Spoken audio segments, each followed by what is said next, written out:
कल हमने टेबल्स को पढ़ा था कि टेबल्स कैसे वर्क करते हैं। आज हम टेबल्स के अंदर बात करेंगे कुछ फॉर्मेटिंग्स की। तो कल हमने बताया था आपको कि दो तरह के टेबल्स होते हैं, पहला नॉर्मल टेबल्स और दूसरा मैट्रिक्स। ठीक है। पहले टेबल्स में हम एक एक करके डेटा डाल सकते हैं, जैसे कि हमने यहाँ पे फैसिलिटी को डाला और हम जानना चाहते हैं कि किस फैसिलिटी में कितने नंबर ऑफ पेशेंट्स आए। तो अगर पेशेंट्स आईडी वगैरह है यहाँ पे तो वो हम यहाँ पे डाल सकते हैं काउंट करने के लिए। यहाँ से काउंट करते हैं, यहाँ पे काउंट, तो ये आईडी आता है। उसी तरीके से मैं यहाँ भी कर सकता हूँ, बट यहाँ पे सिर्फ रो वाइज डेटा आता है पहले टेबल में, जो पहला टेबल हमने डाला था। दूसरे टेबल में जो डेटा हमारे पास आता है उसके अंदर हमारे पास रो एंड कॉलम दोनों होते हैं। जैसे कि मैंने फैसिलिटी डाल दिया और यहाँ बहुत सारे डेटा आप देख सकते हैं, बहुत सारे फाइनेंशियल क्लास हैं, प्लान के टाइप्स है। तो मैं प्लान टाइप के हिसाब से करना चाहता हूँ, तो मैंने प्लान टाइप जो है हमारा, नीचे आते हैं,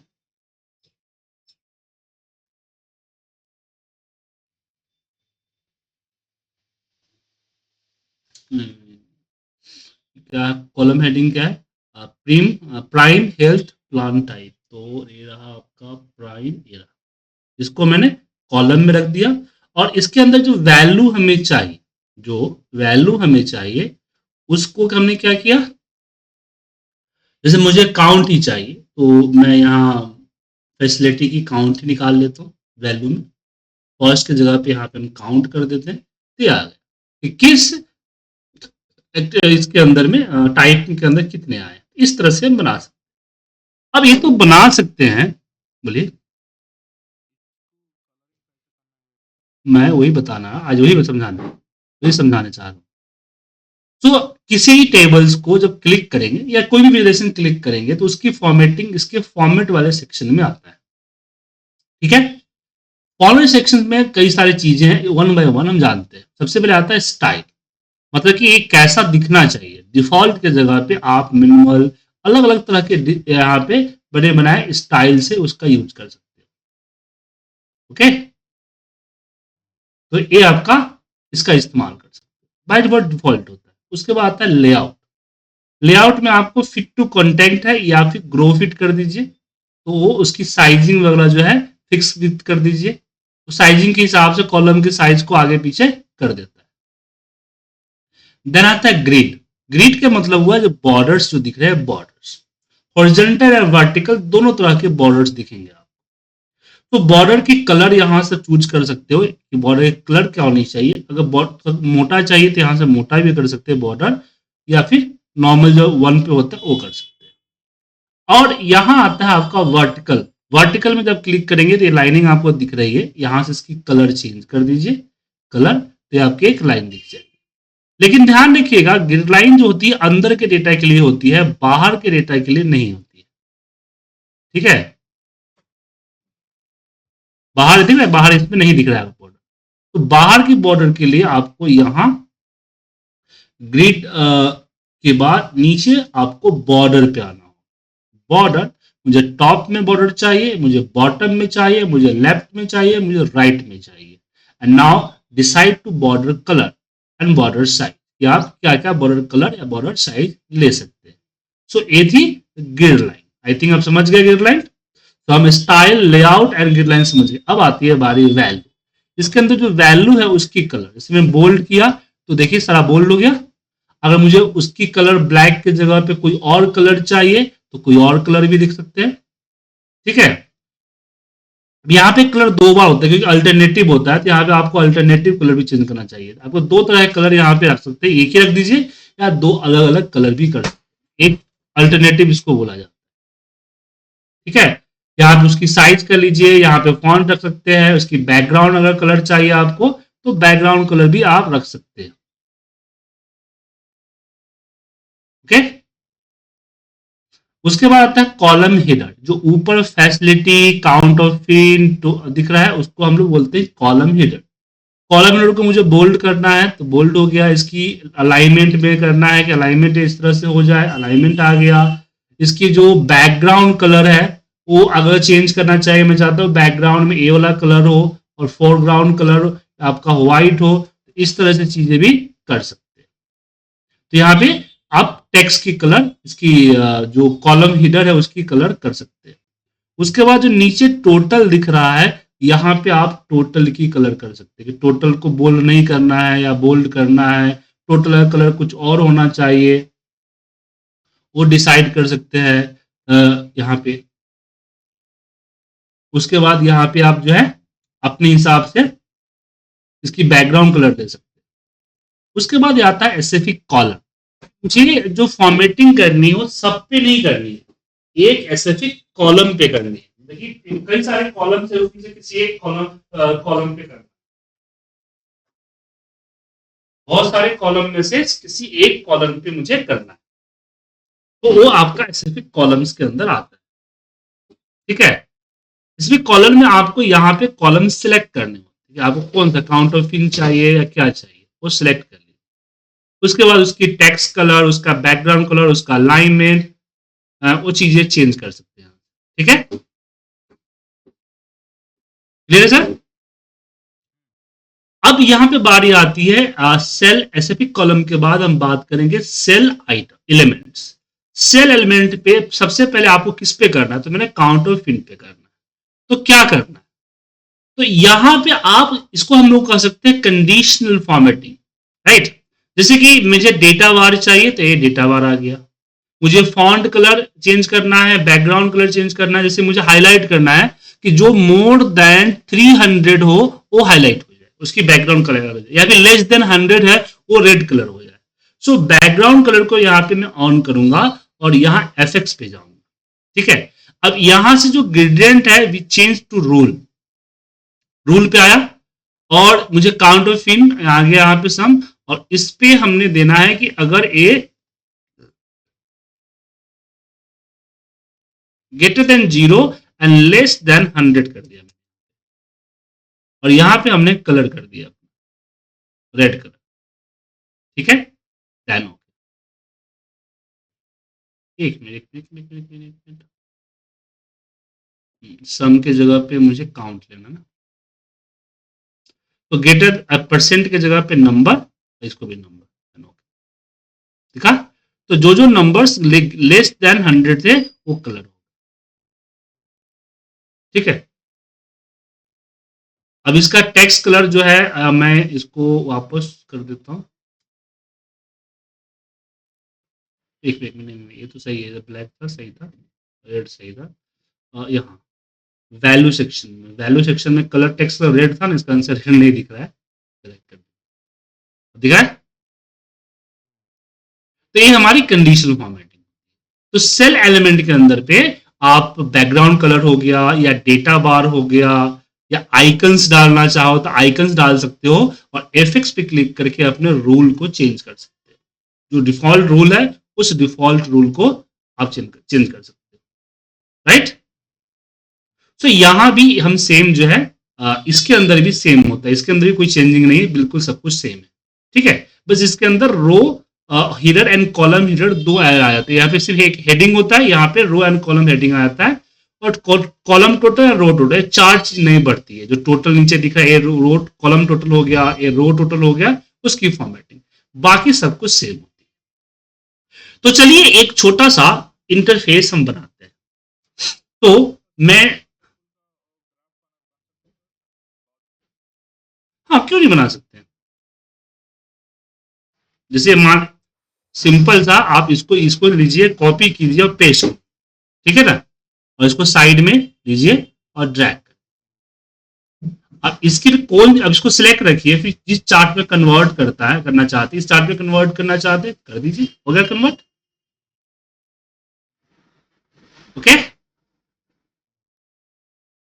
समझ में आया? चलिए अब मैं यहां पे अपना टेबल लेता हूं। मान लीजिए कि मुझे जो डेटा, रॉ डेटा आपको दिख रहा है, मुझे एक समराइज डेटा शो करना है। समराइज डेटा ये शो करना है कि कौन सी, विच फैसिलिटी के अंदर कौन सा फैसिलिटी है, और उसके कितने, कौन से नेशनलिटी के अंदर किस एज के, किस जेंडर के, ठीक है, और किस फाइनेंशियल क्लास के, कौन सा प्लान टाइप है, मतलब इस तरह के डेटा मुझे चाहिए। इसमें डॉक्टर का नाम कहां पर है?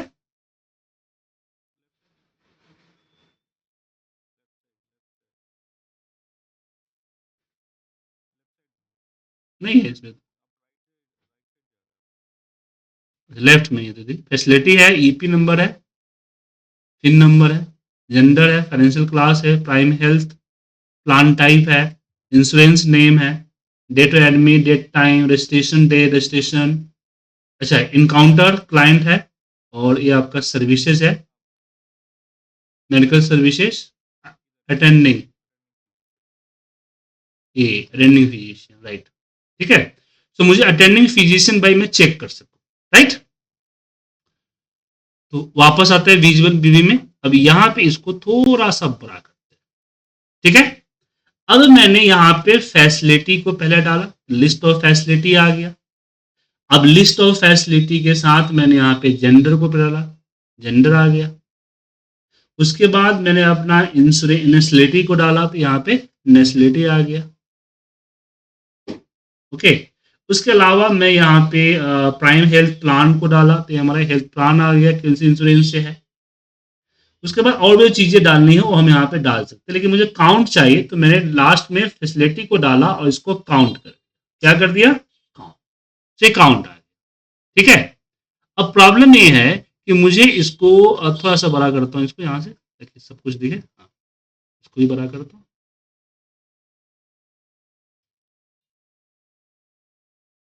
और जो भी आप टेबल इंडेक्स डालना चाहता है वो इंडेक्स आप यहाँ पे डाल सकते,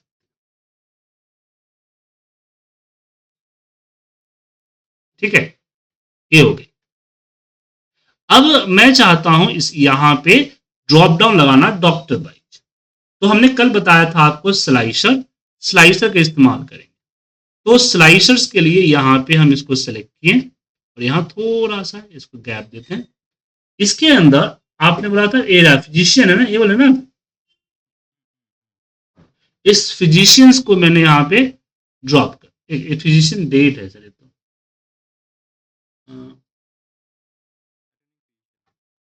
तो ऊपर हुआ तो अटेंडिंग एज होता है, अल्फाबेटिक होता है सर, ये ना अटेंडिंग फिजिशियन, इसकी बात करें ना। अटेंडिंग फिजिशियन एडमिशन है और दूसरा एक है आपका अटेंडिंग फिजिशियन डायग्नोसिस। तो जो डालना है डाल यहीं पे डाल, चलिए एडमिशन हमने यहाँ पे इसको डाल। अब इस तरह से ये आया लिस्ट में, तो मुझे इसको ड्रॉप डाउन करना है, तो हमने यहाँ पे सेटिंग में गए स्लाइसर्स के अंदर, वर्टिकल लिस्ट को जगह पे हम ड्रॉप डाउन कर, लिस्ट ज्यादा है इसलिए हमने ड्रॉप डाउन कर दिया। तो बड़ा करना है तो बड़ा कर लीजिए, कोई दिक्कत नहीं। अब यहाँ पे हम जो फिजिशियन को सिलेक्ट करेंगे उसका पूरा डिटेल आपको यहाँ दिखेगा, दिख रहा है, जो सिलेक्ट करेंगे उसका आएगा। बट यहाँ पे ऐसे टाइप करने का सिस्टम नहीं है, आपको यहाँ से क्लिक करके सिलेक्ट करना। अब नेम ज्यादा है तो सिलेक्ट करने में दिक्कत होगी, तो इसके लिए सबसे अच्छा ये रहेगा कि आप जो है ड्रॉप डाउन के जगह पे वर्टिकल लिस्ट रखें। देखिए वर्टिकल लिस्ट ऐसे नहीं रखें, आप यहाँ पे साइड में मैं बना रहा हूँ जगह, हाँ।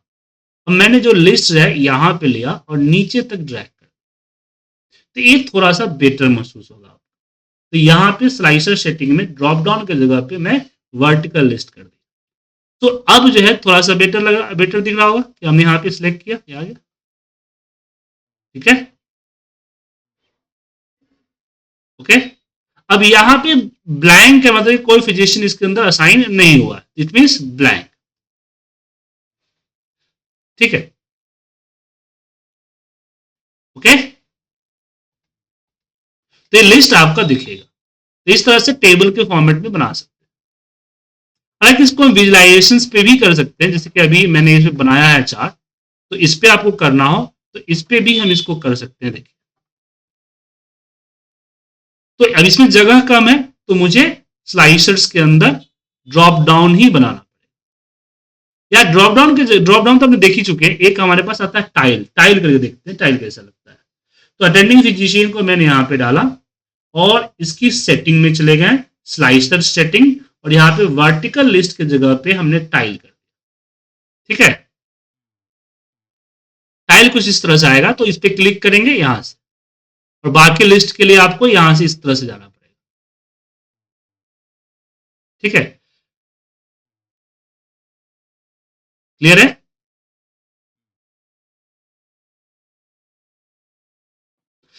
लेकिन अगर आप चाहते हैं कि नहीं मैं टाइप करूं मेरे हिसाब से आए, ठीक है ना,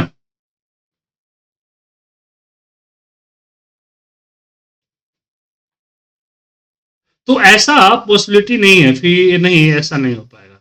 टाइप का सिस्टम नहीं है, आपको यहाँ पे ड्रॉप डाउन देके सिलेक्ट करना पड़ेगा, या ड्रॉप डाउन ले लीजिए, या फिर आप टाइल्स कर दीजिए, या इस तरह का वर्टिकल लिस्ट ले लीजिए, इसी में से कोई मिलेगा। ठीक है, ढूंढना पड़ेगा, टाइप करने का सिस्टम नहीं। नहीं, ये तो टेबल है ना, ये तो टेबल है ना सर, टेबलों की का यूज, आपको विजुलाइजेशन करने के लिए इस तरह का डेटा चाहिए, जिसमें एक रो हो और साथ में यहाँ पे डेटा हो, तो विजुलाइजेशन होगा ना सर। ये तो पूरी पूरी टेबल्स है, डेटा, इसको डेटा फिल्ट्रेशन कर सकते हैं, डेटा फिल्ट्रेशन। अब विजुलाइजेशन में हाँ, इसके जो इंसाइट्स हैं कि टोटल कितने पेशेंट हुए उसका एक बड़ा सा दिखाना चाहते हो, तो वो चीजें कर सकते हो। जैसे कि एग्जाम्पल के लिए मैंने यहाँ पे थोड़ा छोटा करता हूँ इसको, और यहाँ पे लेता हूँ कार्ड। कार्ड के अंदर मैंने टोटल फैसिलिटी को लिया, जो कि एक काउंट करके बता रहा है, काउंट, और ये हमने इसको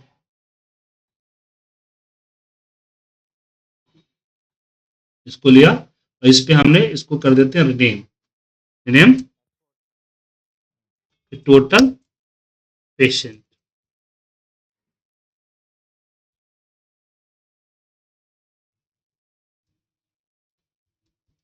ठीक है,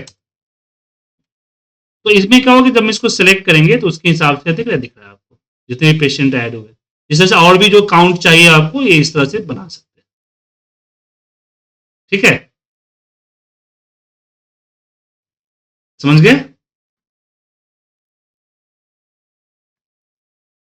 हेलो संतोष जी, समझ में आया? सो फिल्ट्रेशंस में हम समझ, यहाँ पे फिल्ट्रेशंस में जान लिए कि फिल्ट्रेशंस किस तरह से यूज किया जाता है। ठीक है, क्लियर है? सो अभी तक हमने क्या क्या पढ़ चुके हैं? हमने यहाँ पे आपको कार्ड के बारे में बताया, हमने आपको गज चार्ट के बारे में बताया, हमने आपको स्लाइसर के बारे में बताया, एंड टेबल्स के बारे में बताया। टेबल्स में दो मैट्रिक्स और ये दोनों होते हैं, दोनों के बारे में बताया। ये समझ में आ गया आपको? कोई दिक्कत इसमें? अब क्या है कि देखिए, आपको पहले अपनी, मैंने सबसे बताया था आपको कि सबसे पहले आपको एक पेज पे अपना रिक्वायरमेंट ड्रॉ करना है कि क्या रिक्वायरमेंट हो सकता है, और फिर उस रिक्वायरमेंट के हिसाब से हम यहाँ पे चीजों को चूज करते हैं। लेकिन जब चीजों को चूज करने के लिए ये आपके सामने विजुलाइजेशन है, अब इसको आना चाहिए ना कि हाँ कैसे विजुलाइजेशन आ सकता है। ठीक है, कैसा चार्ट वगैरह आना, कौन सा चार्ट लाना है, क्या नहीं लाना है, वो पहले आपको पता होना चाहिए। तो चलिए अब हम चार्ट्स के बारे में समझते हैं। देखिए, सबसे पहले ऊपर आता है कॉलम चार्ट। क्या आता है? Column chart.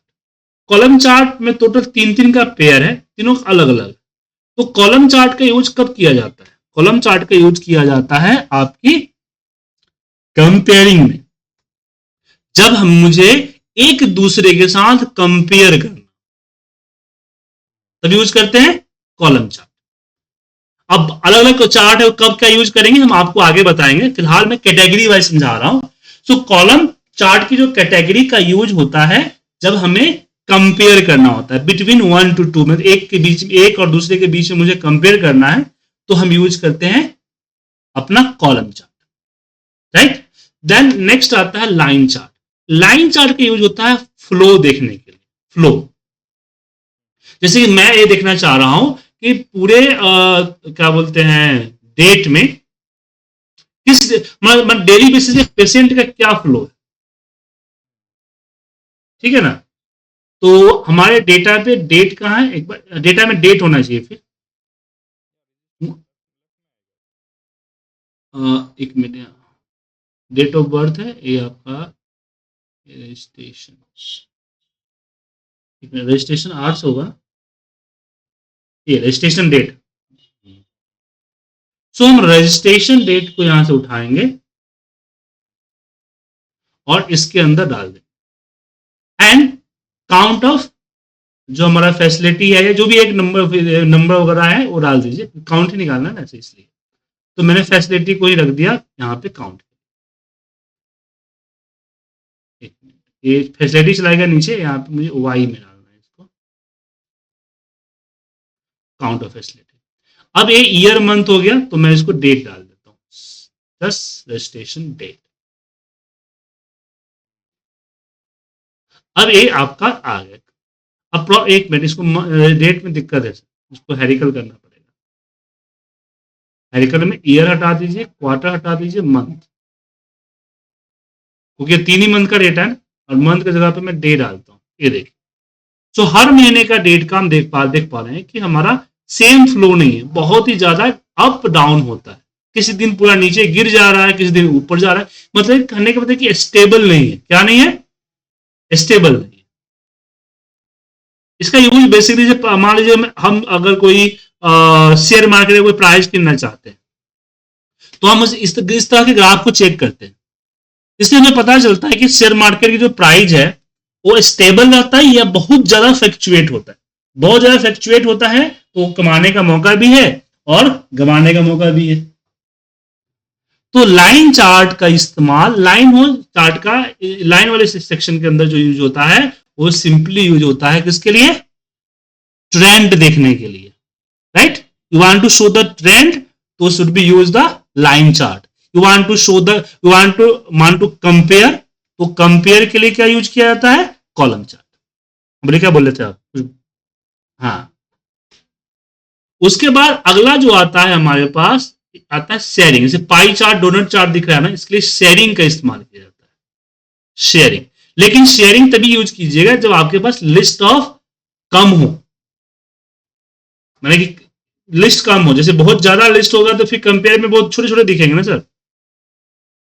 जैसे कि ये हमारे पास बहुत सारे हैं, डॉक्टर्स भी है, आपका नर्सिंग एडमिशन है, बहुत सारा है इसमें, जिसमें इस तरह ज्यादा नंबर वो कंपेयरिंग में कभी नहीं रखा था। कंपेयरिंग में वही आइटम रखा था जिसके पास लिस्ट कम हो। जैसे कि देखिए, ये हमारा पेंडिंग हो गया, ये हमारा कंप्लीटेड हो गया। अरे मैं नहीं,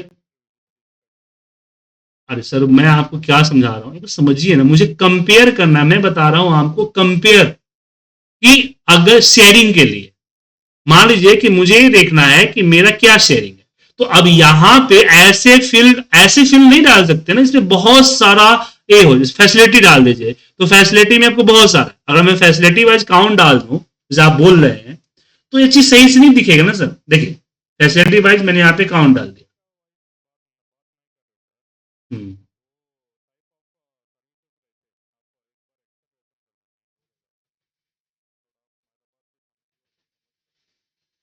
देखिए ये क्या आप बता रहे बताइए इसमें?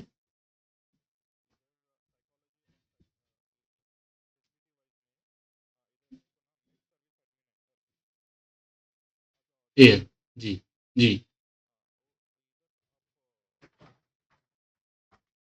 इसकी बात कर रहे हैं।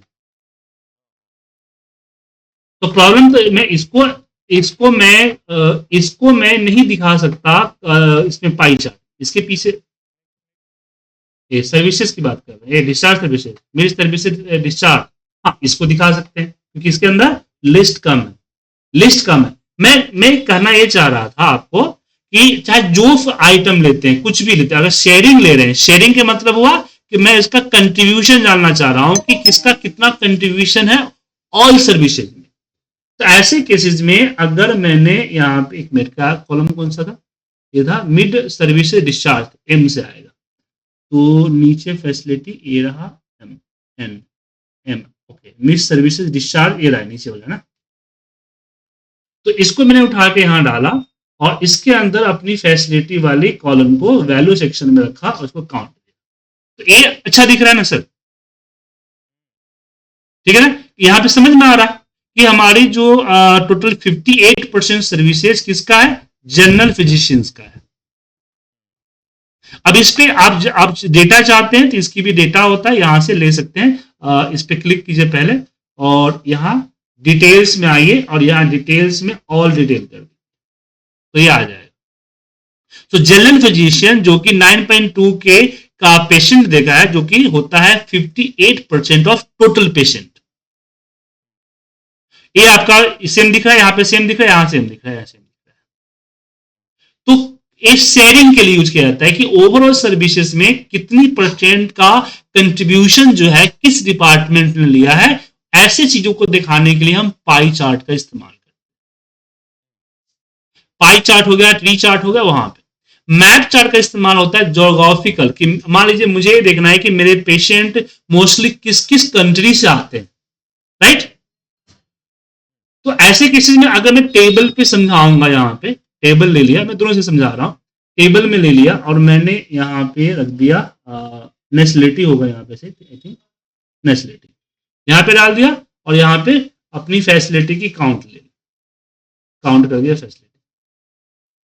सो यहां पता चल रहा है, लेकिन इससे इतना क्लियर समझ में नहीं आ रहा है ना सर, मुझे एक एक यहां सर्च करने पड़ रहे हैं ना। लेकिन अगर मैं इसी पे फिल मैप चार्ट को लिया और फिल मैप चार्ट के अंदर लोकेशंस के अंदर हमने नेशनलिटी को डाल दिया,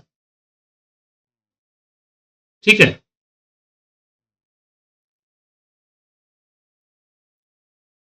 और कलर कंपेरिजन में फैसिलिटी को डाल दिया, काउंटर फैसिलिटी। अच्छा यहां पे भी नहीं दिख रहा है क्योंकि डेटा में कुछ प्रॉब्लम है। ये आपकी जो नेशनलिटी है, एक मिनट कहां गया, नेशनलिटी। अब इसको अबे इसको हम यहां पे बोल देते हैं कि ये जो है कंट्री है, ठीक है ना। अब ये कंट्री को रिकॉग्नाइज नहीं कर रहा है, कोई कंट्री का नेम लग रहा है सही नहीं है आपका, जैसे कंट्री रिकॉग्नाइज, क्योंकि अब नाम से अफगान है, क्योंकि नेशनलिटी लिखा हुआ है ना सर, इसमें ब्रिटिश है, ब्रिटिश नाम में कोई कंट्री तो नहीं है ना, चाइनीज है, चाइना होना चाहिए ना।